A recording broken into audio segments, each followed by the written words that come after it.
introducing our research paper titled Reducing the Risk of Faulty Wiring Using Wire Color Coding, Assessing the Skills of EIM Students. Our research title is entitled of Reducing the Risk of Faulty Wiring Using Wire Color Coding, Assessing the Skills of EIM Students.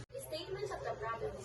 This study implementing a standardized wire color coding system can help improve accuracy and minimize errors during wiring, enhancing our own safety and reliability in electronic circuits. Below are some quantitative survey questions that assess the skills of EIM students. Number 1, what is the demographic profile of senior high in terms of name, age, sex, current year of study, and how many years they've been studying in EIM strand? 2. What is the knowledge about wire color coding? 3. Identification of wire colors.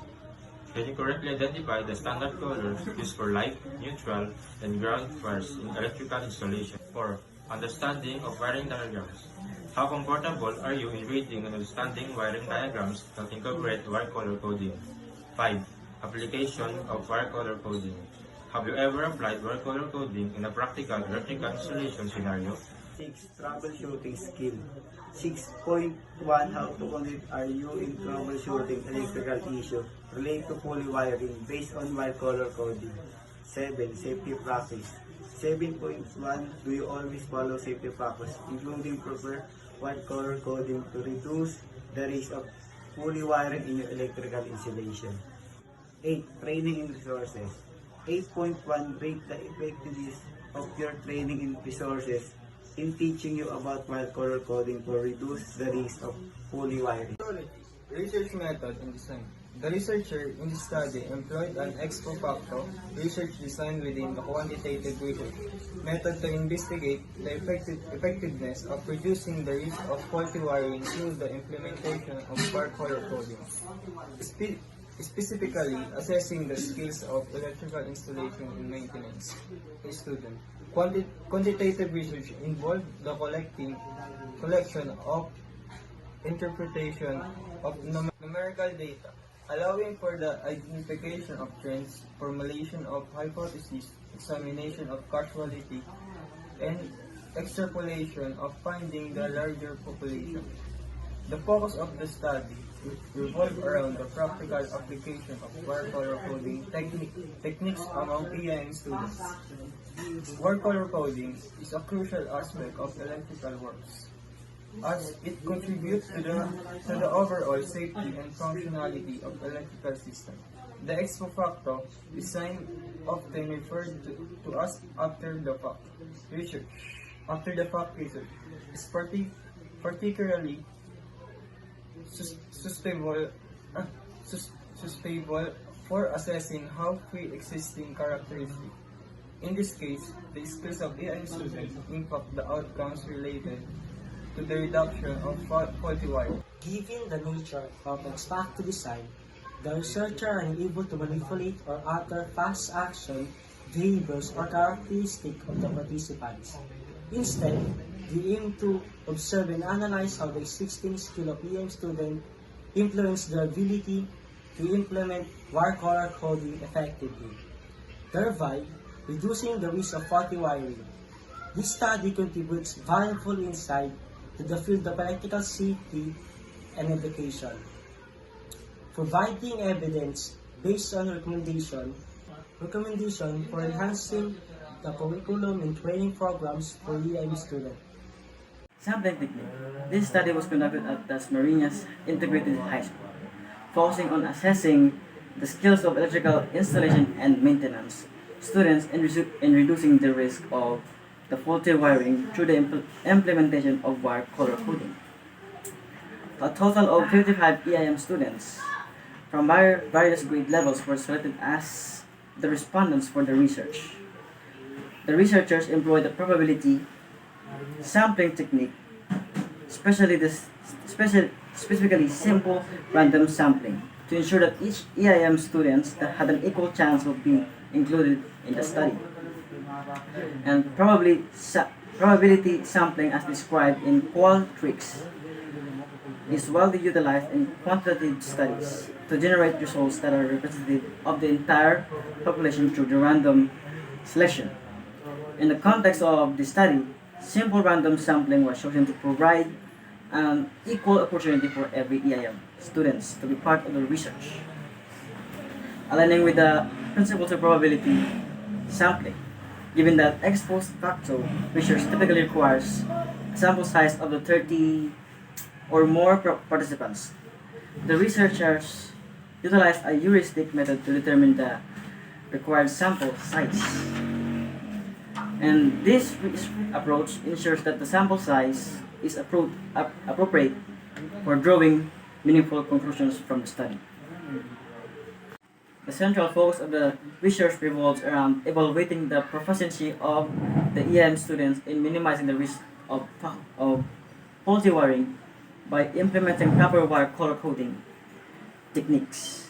Study aims to contribute valuable insights to the field of electrical installation and maintenance, emphasizing the importance of skill development among students to enhance electrical safety practices.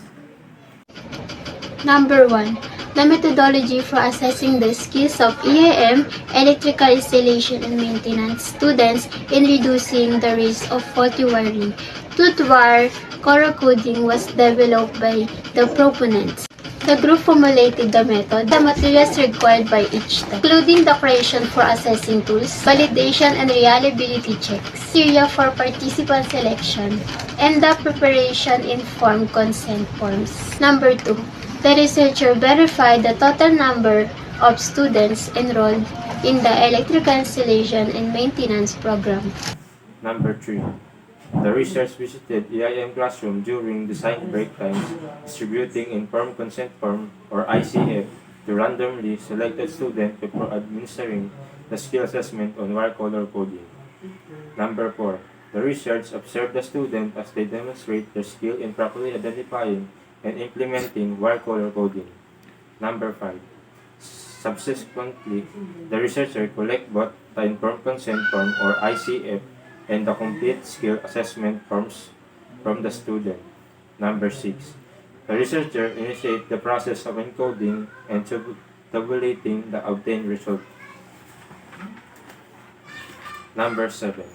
Following the classification of the collection data, the researcher conducted a comprehensive analysis of the presented figure to assess the skill of the IM student in reducing the risk of faulty wiring through effective wire color coding.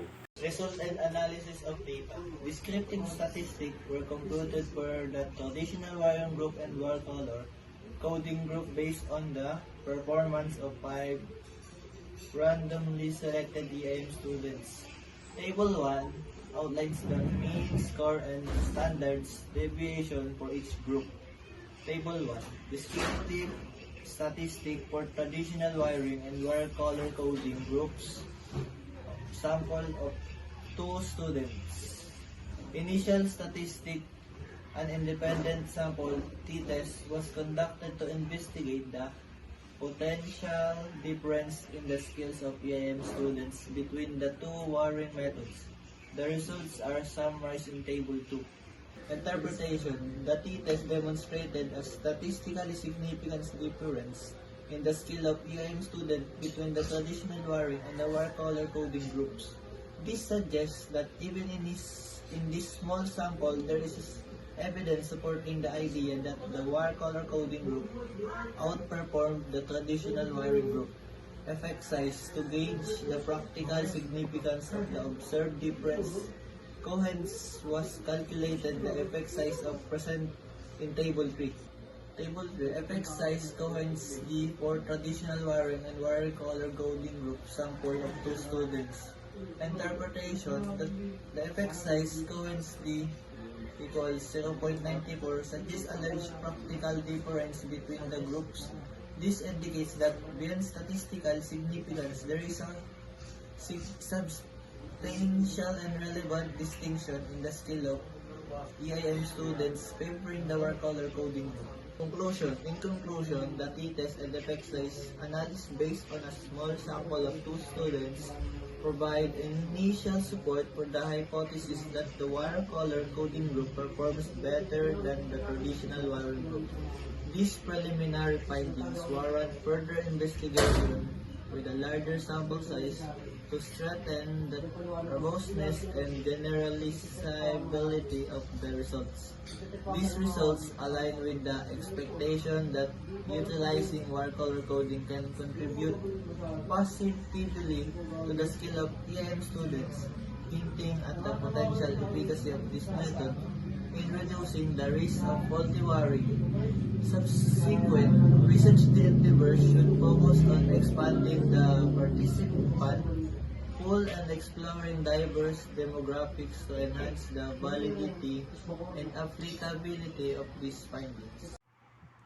Reference: The Giwa J 2018 Level of Electrical Skills of Grade 12 Electrical Installation and Maintenance Student in San Pascual Senior High School, Electrical Wiring Safety Central, County Fire Rescue 2017 December 8. Central County Fire and Rescue